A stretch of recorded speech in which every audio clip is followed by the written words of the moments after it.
boy, number 1 boy. Hello everyone, ako nga pala si Paulo Joseph aka Paulo Busa. Yung na-feel ko doon sa pagbabalik ng karera ko, actually, gusto ko talaga bumalik. Mga round 5 pa lang. Bali kasi nangyari, round 1, nakapag-karera ako. Round 2, practice. Doon ako nabalian. Round 3, round 4, round 5, medyo gumaling na ako. Gusto ko na bumalik ng round 5. Kasi nung round 3 pa lang, habang pinapanood ko sila Dashi, yung mga teammates ko sa WRD, alam mo yung sabik na sabik kang magkarera. Ganun yung feeling ko noon. A week before, nakapag-practice ako nung one day. Tapos after a week, Thursday, pero hindi ako nakapag-practice. Parang ano lang ako noon. Inikot-ikot ko na lang yung bike. Kumbaga yung feel ko lang sa bike. Yun lang yung nangyari noon nung time na yon.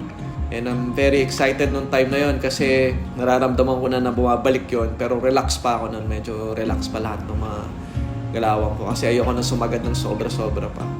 Pagdating nung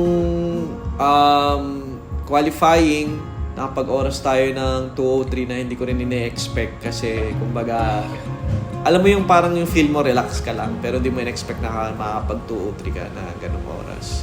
Very happy with the result of the qualifying. Unang-una gusto ko kasi magpasalamat. Bukod sa gusto ko talaga kumarera, ang dami kasing sumusuporta sa aking sponsor. Siyempre, nandiyan yung DC Monorap, nandiyan yung Extreme One, yung Cylon, Zeneos, Beast Tires, nandiyan yung Kaiser Dream Skin, yan, sumusuporta sa akin. Tapos, sinuportahan din ako ni Boss Brian, si Kusana, for the Kaberg helmet. Maraming sumuporta sa akin. Yung family ko, yung mga crew ko sa Autobay, JYP crew, WRD, si Coach Dashi and Coach Justin. Bago kumarera, tinanong ko muna Coach Dashi, tinawagan ko, kaya ko ba kumarera? Isa lang sinabi niya sa akin na medyo naging confident ako, kayang-kaya mo. So, doon pa lang na naniniwala siya na kaya ko, kaya tinuloy ko kumarera.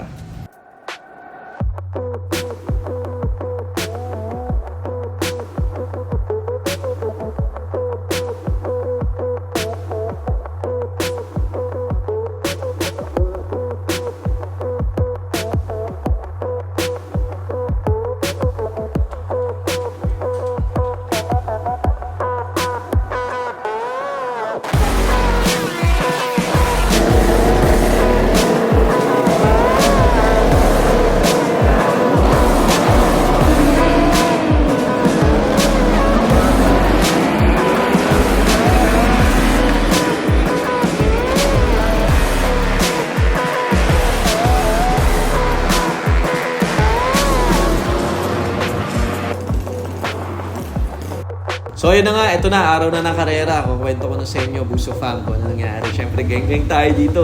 Race 1, umagang-umaga yun, nakapag-practice tayo ng warm-up lap. So after ng qualifying nung yesterday nun, nakapag 2-3 ako, race 1. Nasa 14th grid tayo. Medyo intense kasi hindi ako kinakabahan nun. Focus lang ako doon sa goal. So race time, race day na. Race 1 actually medyo bagong mag-start. Talagang nagkamali pa ako sa starting go, hindi ko launch control. Hindi ko pa napiga kasi na baon ng clutch ko.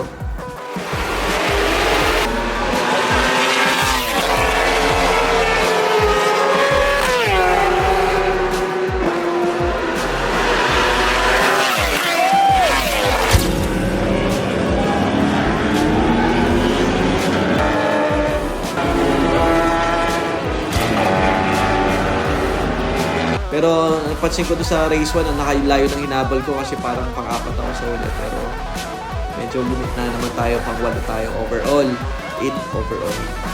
Tapos first on my category. And nagulat din ako. Hindi ko ina-expect na yung oras ko is mag-2:01, which is very unexpected din. So very happy. I'm back. Sabi ko doon sa race 1. So yun na nga, hapon, race 2. Last minute, umulan. So nagkakaproblema kami sa bank transfer. 10 minutes before the time, nakuha namin yung gulong. Pero yun, thank you pala kay JYP crew, Jason Park Entertainment, Coach Justin sa crew ng WRD. Very professional, alam nila kahit last minute nagawa nila yung kailangan gawin. Tsaka syempre sa crew ko rin sa Autobay Mark.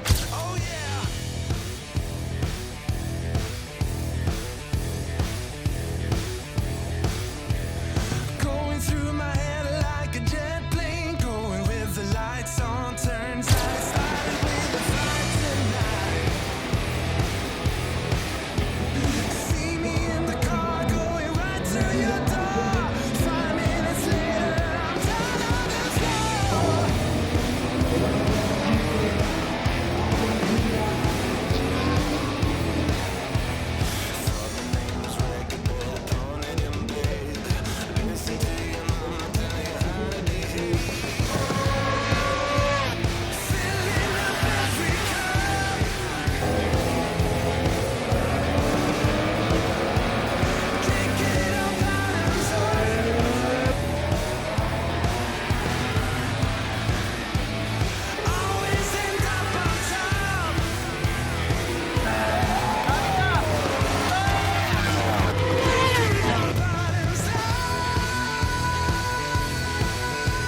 Huwag ka lang mag-give up talaga yun. Never give up lang talaga yan. So, sinabi ko na yung secret ko.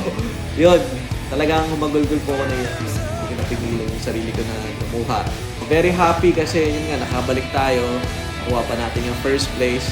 Tapos yung moment na nakita ko pa yung mga teammates ko na overall champion, lalo ako na-inspired to do my best next year.